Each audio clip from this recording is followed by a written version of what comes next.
Di dalam nama Yesus, Allah yang bangkit. Semua katakan, amin, amin. Silakan duduk saudaraku dikasih Tuhan. Passover, Pesach, dilewati.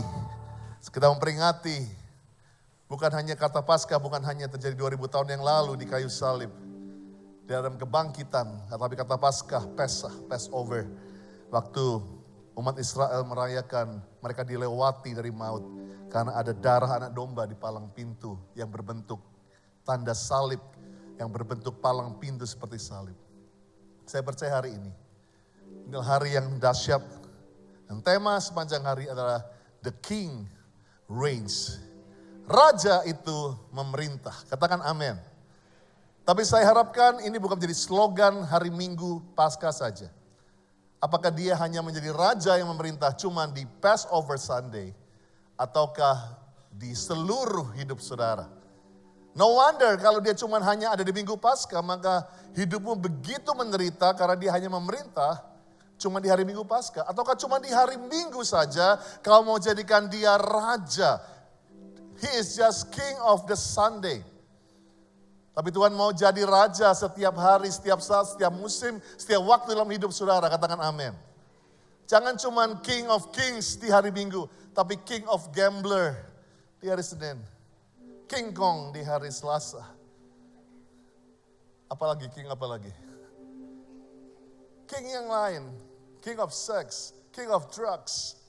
Saya percaya kalau kita berani berkata the King reigns. Kalau dia memerintah untuk selama-lamanya.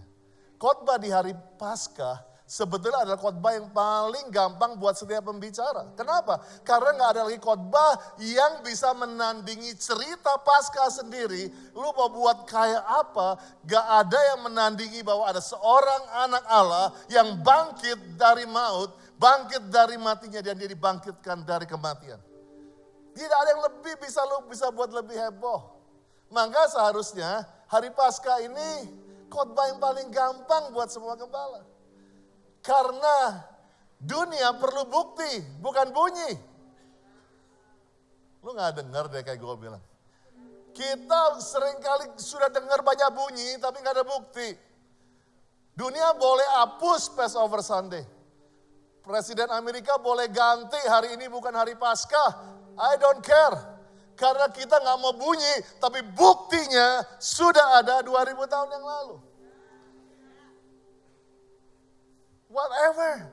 Lu mau hapus kayak hari ini, mau jadi hari LGBTQ kayak, lu hari ini mau jadi hari rock sedunia kayak, hari telur sedunia, hari kelinci sedunia, I don't care. Karena 2000 tahun yang lalu yang buat Kristen bukan hanya sekedar agama, tetapi menjadi satu yang berbeda adalah kebangkitan Tuhan kita. So I'm done, itu khotbah Paskah. Yuk kita pulang terima doa berkat habis ini ya kan. Easy job for pastor. Karena Paskah udah ceritain sendiri. Hebatnya Tuhan. Tapi itu kita baca aja ayatnya supaya saudara makin mantap. Kita baca gantian ya supaya kita dari pagi udah khotbah nih. 1 Korintus 15 ayat 12 sampai 19. Aku 12, kalian 13, ganti-gantian. Jadi bila mana kami beritakan kalau Kristus dibangkitkan dari antara orang mati, bagaimana mungkin ada di antara kamu yang mengatakan gak ada itu kebangkitan orang mati. 13.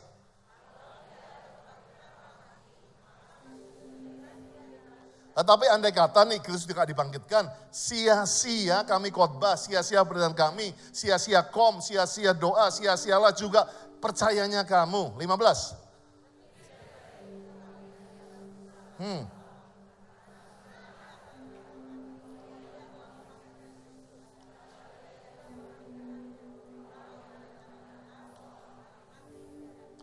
Sebab jika benar orang mati gak dibangkitkan, maka Kristus juga gak dibangkitkan. 17.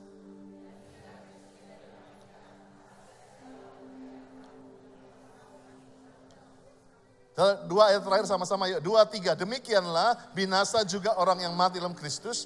Jikalau kita hanya dalam hidup ini saja menaruh pengharapan pada Kristus, kita adalah orang yang paling malang dari segala manusia. Well, baca ini berulang kali hari ini. That's the message of Passover, Paskah. Karena saya percaya Dikatakan kalau dia nggak bangkit. Kalau hari ini ternyata benar Biden, ternyata ini hari bukan hari kebangkitan tapi hari kelinci. Hari apa aja dia boleh mention apa aja mengenai hari ini. Kita menjadi orang yang paling malang. Can you imagine di hari weekend panjang kayak gini, dari pagi orang tadi bludak di sini, tadi pagi orang duduk di bawah, udah rame, panas, sesak tadi pagi orang ngantri, ada yang pulang. Saudara bisa bayangkan nyanyi 1 jam di tempat ini, dengerin pendeta yang paling cakep di dunia, ya kan? It's so stupid kalau Tuhan itu gak ada. Dikatakan bahkan bukannya bodoh, tapi malang, unlucky. Orang yang paling gak beruntung di muka bumi, kalau Yesus gak bangkit, kita ini cuma kumpulan orang-orang yang suka nyanyi, kumpulan orang-orang yang suka angkat tangan, gak ada jelas juntrungannya. Tapi saya percaya, kenapa hari ini adalah hari yang paling spesial dari semua hari-hari yang saya bisa ingat mengenai Yesus. Karena hari inilah membuat kita berbeda. Katakan berbeda. Berbeda karena di hari inilah Allah kita hidup. Kita bukan sekedar menjadi agama, karena agama berkata tidak kacau, supaya nggak kacau. Tetapi saya percaya justru Dia telah bangkit dari setiap kekacauan, dari setiap hoax yang ada. He is God. Dikatakan malah sia-sia pemberitaan kami, sia-sia. Pastor Andi full time dari 2015, sia-sia Pastor Monty tinggalkan pekerjaannya. Sia-sia semua kita dari pagi sampai malam latihan musik, sia-sia kita audisi musik, sia-sia kita ikut kom, sia-sia semuanya. Sia-sialah semua yang kami lakukan kalau Yesus tidak bangkit. Tapi hari ini sebab Dia hidup, ada hari esok. Ada hari esok. Well, I can close that. Itu udah cukup banget buat khotbah Paskah. Tapi let me wrap dengan satu kisah yang mungkin bisa mendarat di hati saudara. It's easy listening. Ini akan jadi sangat gampang dimengerti karena ada ceritanya. Lukas 24 ayat 1-7. Semua tahu ini cerita di Minggu Paskah. Pagi-pagi benar, hari pertama minggu itu. Mereka yaitu para wanita, the ladies, the double Mary, Maria dan satu Maria yang dua pergi ke kubur membawa rempah-rempah disediakan mereka. Mereka mendapati batu sudah terguling dari kubur itu. Masuk, mereka gak menemukan mayat Tuhan Yesus. Sementara mereka lagi berdiri termangu-mangu, bengong karena hal itu. Tiba-tiba ada 2 orang berdiri dekat mereka memakai pakaian berkilauan, malaikat. Mereka sangat ketakutan para wanita ini dan menundukkan kepala.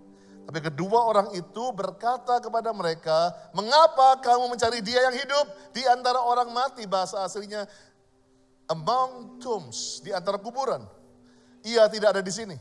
Ia telah bangkit. Ingatlah apa yang dikatakannya kepada kamu ketika ia masih Galilea. Anak manusia harus diserahkan ke tangan orang berdosa dan disalibkan dan akan bangkit pada hari yang ketiga. Katakan amin. Saya berikan judul renungan Paskah hari ini adalah pelajaran di kubur. Wow. Horor banget. Kurang horor deh kali ketawanya. Pelajaran di kubur. Kita belajar hari ini apa yang terjadi di kuburan pagi itu. Lukas 24 ayat 5, kita spotlight ayat ini aja, kita akan khotbah dari ayat ini aja. Mereka sangat ketakutan menundukkan kepala, tapi kedua orang itu berkata kepada mereka, sama-sama, 2, 3, mengapa kamu mencari Dia yang hidup? Let's bold pertanyaan ini, malaikat kepada kita, kepada mereka yang dikubur, yang belajar di kubur itu, mengapa kamu mencari Dia yang hidup di antara orang mati? Kita akan renungkan ini, bahasa aslinya, why you are looking for the living one, mencari dianya huruf besar yang hidup. Siapa Dia itu saudara? I sure Jesus. Karena banyak hoax. Hari ini banyak berita-berita yang bilang itu cuma pemain pengganti segala macam. Oh Maria salah alamat, itu salah kubur karena hari gelap. Itu mungkin kubur yang kosong beneran. Tapi kita yakin hari ini kenapa kita kumpul di sini karena Dia, the living one is Jesus. Kayaknya kurang yakin di sini. Yang hidup itu Yesus. Bukan peran pengganti, bukan tetangganya, bukan cerita orang-orang yang buat hoax itu. Mengapa kamu cari the living one amongst the tombs? Dan saya percaya kita akan belajar seperti pengkhotbah. Salomo tulis pengkhotbah 7 ayat 2. Pergi ke funeral, pergi ke kuburan, pergi ke rumah duka, lebih baik daripada ke rumah pesta. Karena di kuburanlah kesudahan setiap manusia. Semua bilang kesudahan.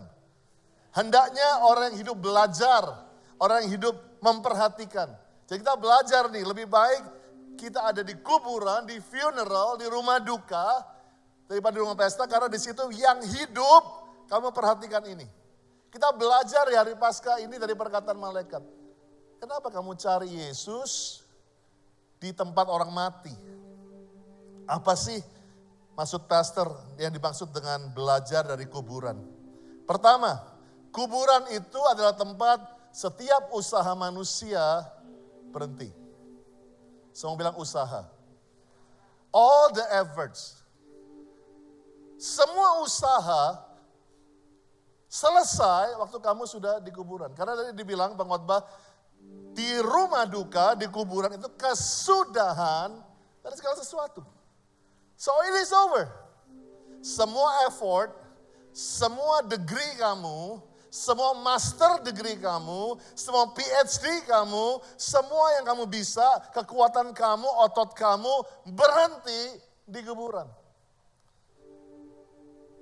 Kan ada di Alkitab, usahakan kesejahteraan kotamu. Kau kan boleh usaha. Usahakan, berusaha supaya kamu mengenal Tuhan. Itu usaha yang beda. Tapi yang saya masukkan di sini adalah usaha dari dirimu sendiri. Usaha yang keluar dari kekuatanmu sendiri. Effort. Saya mau bilang hari ini, banyak orang, dia pikir dia bisa ketemu Tuhan because kekuatannya sendiri. Bukankah itu yang Efesus 2 ayat 8 sampai 9 katakan? Bukan usaha, tapi karena kasih karunia. Katakan kasih karunia. Katakan kasih karunia. Sebab karena kasih karunia, kamu diselamatkan oleh iman. Bukan hasil usahamu, tapi pemberian Allah.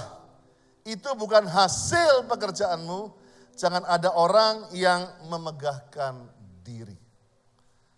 Disinilah kita belajar bahwa seringkali banyak orang berusaha. Banyak orang dengan kekuatannya sendiri untuk mencari Tuhan. Bahkan saya mau katakan ini, we try too much to impress God. Kita ini mencoba berusaha mempesona Tuhan. Kita seringkali pikir bahwa usaha kita lah yang bisa membuat kita mencari Tuhan. Kekuatan kita. Saya tahu banyak saudara orang-orang yang planning di sini. Suka banget engkau, kan pastor kita gak bisa dong berserah. Kata berserah itu banyak orang pikir itu orang-orang frustasi. Beda loh berserah dengan menyerah. Menyerah adalah, gue lemparin deh utang besok. Kesulitan besok buat besok. Itu menyerah. Tapi berserah perlu kekuatan iman. Berserah perlu keputusan kalian sendiri. Karena berserah adalah satu cara untuk apa? Tuhan, aku tahu aku punya kekuatan, aku punya usaha, aku punya effort. Tapi aku tahu untuk mendapatkan Tuhan, it's not by might, not by power, but by the Spirit of the Lord. Bukan usahaku Tuhan. Ingat, agama adalah usaha orang untuk cari Tuhan. Usaha orang untuk cari Tuhan. Usaha orang untuk bisa menemukan peace seperti apa. Tapi hari ini kita belajar dari kuburan itu bahwa kita seringkali berusaha mempesona Tuhan. Saya khotbah waktu di Inlight mengenai orphan spirit. Orang-orang yang punya roh yatim piatu. Anak-anak di yatim piatu. Untuk dia disayangi. Untuk orang-orang itu dilihat. Maka mereka harus buat extra effort. Mereka harus setrika bajunya dengan baik. Sisir dengan baik. berikan smile yang terbaik. Mereka harus looks good. Mereka harus bilang selamat siang Bapak, selamat siang Ibu. Mereka akan menunjukkan dengan effort mereka, I am good. Aku bersih. Aku udah mandi. Mereka tunjukkan semuanya pakai parfum yang terbaik. Supaya apa? Supaya Tuhan mengasihi. Supaya orang-orang itu mengasihi mereka. Gereja hari-hari ini berubah jadi worshipers menjadi performers.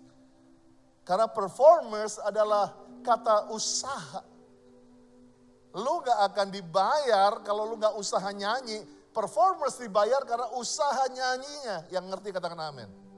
But worshiper bukan karena kamu berusaha, tapi because you love God. Banyak orang menjadi performers karena who knows kalau gua berlutut, Tuhan akan lebih punya favor buat gua. Kalau gua usaha lebih lagi, gua lompat, gua tengkurap, gua nangis 1 liter. Who knows? God will love me better than my neighbor. Tapi hari ini good news. Mengapa kamu cari Tuhan dengan cara orang mati? Bahwa bukan usahamu yang bisa buat kamu ketemu Tuhan. But God love you first. Yes, Jesus love you. Yes, Jesus love you for the Bible tell you so. Because the Bible yang bilang bahwa sebelum dunia dijadikan, Dia sudah mengasihi kamu.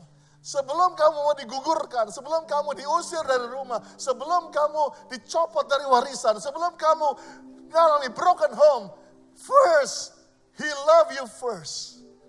It's not usaha kamu. Jadi jangan masuk ke gereja seperti ke yatim piatu yang punya sawelasnya Tuhan. Who knows God tersenyum melihat aku yang sudah bersih. Bukan berarti kita nggak boleh hidup kudus. Tapi banyak orang berusaha keras untuk hidup kudus. Bukan karena mengasihi, tapi who knows God love me more. Good news is, kamu lagi kotor pun, Tuhan mau mati kok buat kamu. Kamu lagi bejat kayak apa, Dia gak merubah, Dia gak cancel ke Golgota. Because He love you first. Come on, berikan tepuk tangan bagi nama Tuhan. Apa yang kita kedua belajar dari kuburan adalah di kuburan harta gak ada artinya. Semua bilang harta. Lu mau punya rumah, lu punya uang 3 triliun sama orang yang cuma punya 300 ribu, kuburannya gedenya sama. Ya well, ada beberapa lebih, tapi di dalamnya sama. Emang ada pakai lebih AC di dalam? Lebih apa? Ya mungkin luarnya bisa apa, tapi pengkhotbah bilang kuburan di luarnya bagus, dalamnya tulang juga. Habis juga. Makanya seringkali orang pikir bahwa harta itu akan aku bawa sampai mati. Makanya, I'm a Chinese. Dan saya sering orang Chinese itu kalau yang belum kenal Tuhan, maka dia make sure supaya yang meninggal itu punya mobil dibakar, itu mobil-mobilan kertas. Ada TV, bentuknya smart TV lagi gitu ya, dibakar pakai kertas. Ada uang-uang kertas yang dibakar. Karena mereka percaya waktu dibakar di bumi, maka di sana muncul, boom, lucky draw di sana mereka dapat. Mereka pikir itu, mereka kasih semuanya, mereka bilang, well, saya nggak salahin juga berapa saudara yang mungkin pernah ada orang yang meninggal dikasihi. Saudara kasih di situ baju-baju mereka, harus siapa tahu mereka kedinginan, nah ini kan sepatu mereka kita masukin di situ. Well, one time ada satu cerita di keluarga Chinese juga mereka percaya seperti itu, dan biasanya di funeral itu anak-anak yang diberi kesempatan untuk ngomong. Dan orang yang kaya ini punya 3 anak, laki-laki semua udah businessman, pengusaha. Anak yang pertama, the oldest bilang, "Pa, I love you so much. Pa, aku gak bisa apa-apa, tapi dia lihat Rolex-nya dia yang terbaik. Ini harga 100 juta. Dia lepasin, dia taruh di tangan papanya. This is yours, Pa." Wah, mamanya nangis, bilang, "Wah, my son, 100 juta udah itu." Harta yang luar biasa. Yang kedua gak mau kalah, dia bilang, "Wah, ini gue harus dapat warisan juga nih." I have to impress my mom. Oh, dia panggil istrinya. Buka itu anting-anting kamu. Satunya 100 juta, 200 juta. Pa, ini berarti istri gue akan marah buat gue, tapi I give it to you. 200 juta ditaruh di peti itu.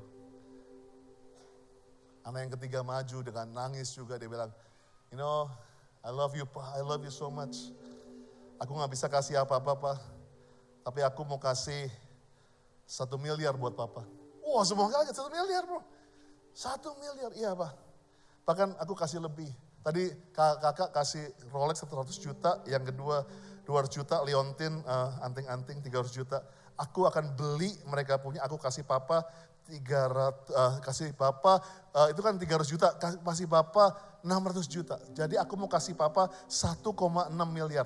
Tapi aku tulisin cek dulu Pak. Dia ambil bagian istrinya, kasih cek, tangan, dia kasih ke tangan papanya, diambil Rolexnya, diambil anting-antingnya. Dia bilang, thank you God, Pak thank you. Papa bisa cairin sampai Papa ada di sorga seperti itu. Lu ketawa tapi lu kadang kenapa uang dipegang sampai mati gitu loh. Banyak orang gak mau ngampunin cuman karena harta. Banyak orang gak rela untuk memberi karena harta sampai kita mati. Pelitnya dibawa sampai mati. Kita jadi orang yang pokoknya uang, harta sampai kita mati. Itulah kuburan. Harta gak ada gunanya. Matius 16 ayat 26 bahasa Indonesia sehari-hari. Apa untungnya bagi seorang kalau seluruh dunia dia punya, tapi dia mati, kehilangan hidupnya itu mati. Dapatkah hidup ditukar dengan sesuatu? Nggak ada. Artinya apa? Nggak ada nilainya. Lo mau punya apa di seluruh dunia?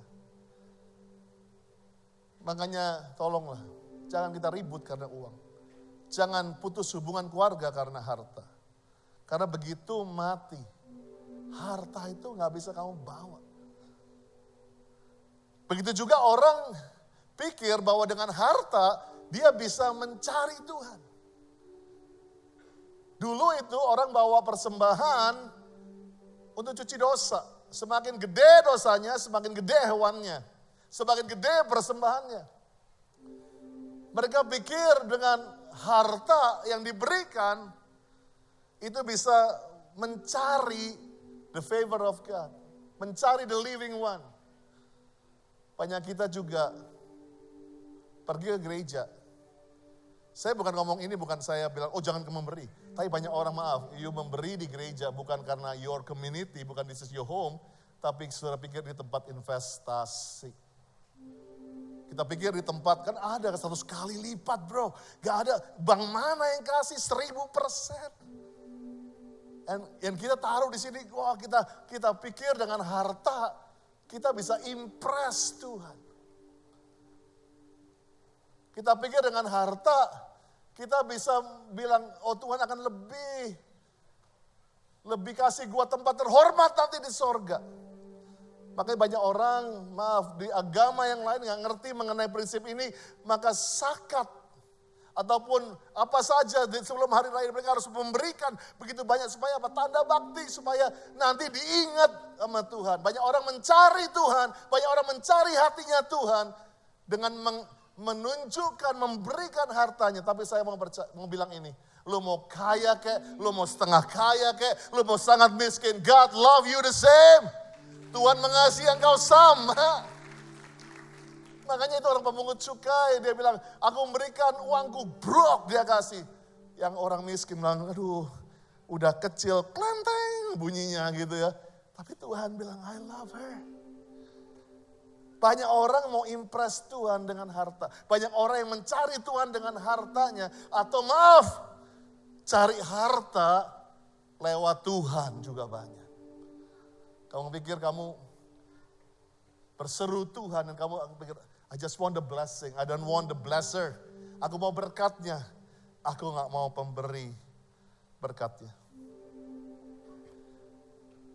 Kita seringkali mau sogok Tuhan. We try to bribe God. Kita coba kita pikir mungkin dengan harta ini. Saya mengucap syukur, tadi di Bekasi, begitu sesak penuh. Waktu Jumat Agung, sesak penuh di sini. Dan tempat ini kita nggak akan buka satu row khusus depan buat pejabat, orang-orang kaya yang terlambat dan bilang, oke, let's sit down. Di gereja ini, lo mau kaya, lo mau miskin, lo mau setengah miskin, mau sangat miskin, you are the same in front of Jesus. Ingatkan saya untuk nggak keder, walaupun I honor you memberi yang terbanyak di gereja ini, tapi di kerajaan Allah, hartamu bukan menjadi effortmu, usahamu untuk membuat Tuhan lebih mengasihi engkau. Camkan ini. Dan oleh sebab itu, harta bukan menjadi alat. Maka Tuhan bilang jangan cari the living one di antara kuburan, yaitu harta. Yang ketiga, yang terakhir. I'm gonna close with this, 4 menit 19 detik. Kuburan tempat hubungan itu berakhir. Kok enak, apa artinya? Ya, that's it. When somebody died, hubungan berhenti. Loh, aku masih ingat ibuku, masa gak boleh? Aku masih ke makamnya ibuku, aku masih kasih bunga, masa gak boleh? Well, beda. That's you honor her life. Tapi banyak orang sampai udah mati 3 tahun, 4 tahun, 5 tahun, 6 tahun. Kamu merasa masih punya hubungan dengan yang sudah meninggal. Dan sangat perlu pelepasan kalau kau masih ngomong sama yang meninggal setiap malam. You need help, proses. Masih orang pikir kata masih punya hubungan.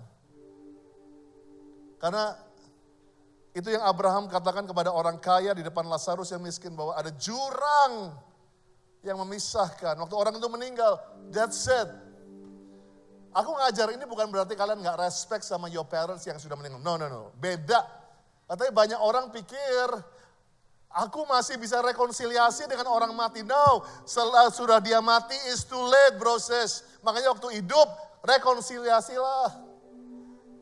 Karena kuburan, akhir dari hubungan. Lu mau nangis Bombay depan peti mati orang tua lo, dia gak akan dengar. Makanya waktu hidup, baru cuci kaki mereka dong. Waktu mereka hidup, peluk mereka dong. Jangan waktu mati baru kita nangis dan minta ampun. Masih ada kesempatan, kalau malam ini orang tuamu masih hidup, masih ada kesempatan hubungan itu bisa pulih, hubungan itu masih bisa disembuhkan. Kok diam ya malam ini ya? Saya tahu, I know. Hubungan menjadi hal yang paling gak enak. Orang tua anak pecah hubungan hari-hari ini. Relationship menjadi hal yang begitu fragile. Tapi di kuburan itu kita belajar itu bahwa memang ada perbedaan. Bahkan Ayub di ayat 7 ayat 9 berkata, sebagaimana awan lenyap dan melayang hilang, demikian juga orang yang turun ke dalam dunia orang mati. Dia gak akan muncul kembali. Jadi kalau masih ada orang-orang yang meninggal muncul kembali di kamarmu, you better say dalam nama Yesus, bro. Karena itu ngeri gitu loh. Karena gak bisa orang yang mati itu muncul kembali. Ia gak bisa lagi kembali ke rumahnya. Dia gak kenal lagi tempat tinggalnya. Kenapa saya bicara mengenai hubungan? Karena untuk cari Tuhan, kita gak bisa mengandalkan koneksi dengan orang lain. Bapak gue pendeta, masa Tuhan gak kenal gue? Istri gue pendoa loh, anak gue WL. Inilah yang saya mau tutup dengan ini. Kenapa kita belajar dari kubur, bahwa hubungan, koneksi untuk kenal Tuhan, cari Tuhan adalah hubungan pribadi kita dengan Tuhan. Kita gak bisa buat koneksi. Doesn't matter kakek lu orang suci kayak, nenek moyang lu Bunda Teresa kayak. Tapi kalau kalian tidak kenal secara pribadi, gak punya hubungan secara pribadi dengan Yesus, maka semua yang saya ceritakan mengenai Paskah is a lie for you. It's a tale story, dongeng doang. Tapi karena kalian di sini punya hubungan pribadi dan percaya bukan not by might, bukan usahaku, bukan apa yang aku punya, tapi mengenai Yesus love me first. Karena dia begitu punya kasih karunia, maka hari ini bukan hari yang termalang, tapi hari yang terbaik dalam hidupmu. Karena dalam nama Yesus kamu punya hari esok. Kamu punya hari esok. Yuk bangkit berdiri sama saya. Kita coba cari koneksi seringkali untuk cari Tuhan. Kenapa kamu cari the living one di antara kuburan? No wonder kamu gak ketemu Tuhan. Karena kamu punya roh yatim, proses. Kamu pikir kamu punya performance oriented. Dalam pikiranmu, aku nggak mungkin ditemukan Tuhan kalau aku nggak perform. Aku nggak good student. Aku nggak kudus Tuhan. Aku nggak kinclong Tuhan. No wonder. Makanya malaikat bilang, jangan cari Tuhan di antara yang mati. Karena usaha itu berhenti di situ. Not by might, not by power. Tuhan yang mengasihi kalian sebelum kalian berusaha bahkan. Bukan berarti kita gak boleh usaha hidup kudus. No. Jangan sampai salah mengerti. Tapi banyak orang too much effort hanya untuk impress Tuhan. Tapi Tuhan gak impress dengan usaha kita. Kita boleh hidup sukses.